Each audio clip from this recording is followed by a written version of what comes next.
ലോകത്തെ ഏറ്റവും ഫാസ്റ്റസ്റ്റ് മാൻ എന്ന് അറിയപ്പെടുന്നത് ഉസൈൻ ബോൾട്ടാണ്. 2009 ജർമ്മനിയുടെ ബെർലിനിൽ അദ്ദേഹം സ്ഥാപിച്ച 9.58 സെക്കൻഡ് എന്ന അദ്ദേഹത്തിന്റെ റെക്കോർഡ് നാളിതുവരെ ആരും തകർത്തിട്ടുണ്ട്. ഇവിടെ നമുക്ക് രണ്ടും പാഠം പഠിക്കാനുണ്ട്.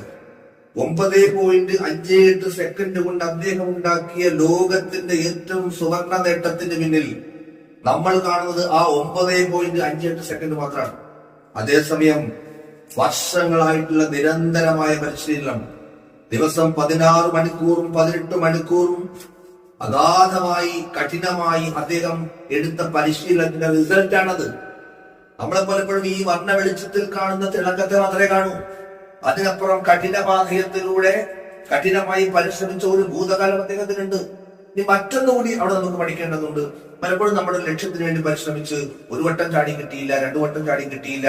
അങ്ങനെ വരുമ്പോ നിരാശയുടെ ആഴക്കെങ്കിലും കണ്ടുപോകുന്നുണ്ട്.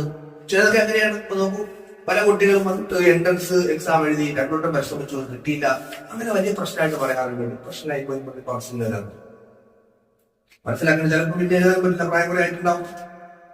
ജീവിതത്തിൽ റീടേക്കുകൾ ഇല്ല, പക്ഷേ റീവൈൻഡുകളുണ്ട്. ചിലതൊക്കെ നമുക്ക് മാറ്റി പിടിക്കാം.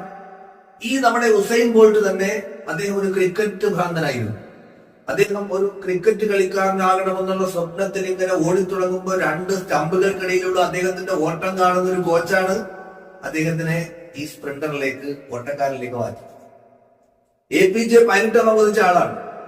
പക്ഷെ ആ പൈലറ്റ് ആവുന്നതിൽ അദ്ദേഹം പരാജയപ്പെട്ടെങ്കിലും അദ്ദേഹം ഏറ്റവും വലിയ റോക്കറ്റ് എഞ്ചിനീയർ ആയെന്ന് മാത്രമല്ല, റോക്കറ്റ് എഞ്ചിനീയർമാർ ഒരുപാട് പേരുണ്ടായിട്ടുണ്ട്, ഒരുപാട് സയന്റിസ്റ്റ് ഉണ്ടായിട്ടുണ്ട്. അവരെ ആരും നമുക്ക് അറിയില്ലല്ലോ.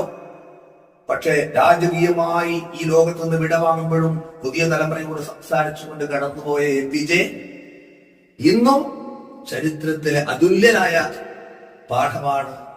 അദ്ദേഹം പ്രതിഭയാണ്. അദ്ദേഹത്തിന് അറിയുന്ന ആളുകൾ മറ്റു പ്രസിഡന്റുമാരുടെ പേരറിയും, മറ്റു പ്രസിഡന്റുമാരുടെ സയൻസിന്റെ പേരറിയും. അത്രത്തോളം ചരിത്രത്തിൽ ഇടം പിടിക്കുവാൻ ചിലപ്പോ ഒരു B പ്ലാൻ കൂടി നമുക്ക് ഉണ്ടാകുന്നത് നല്ലതാണ്.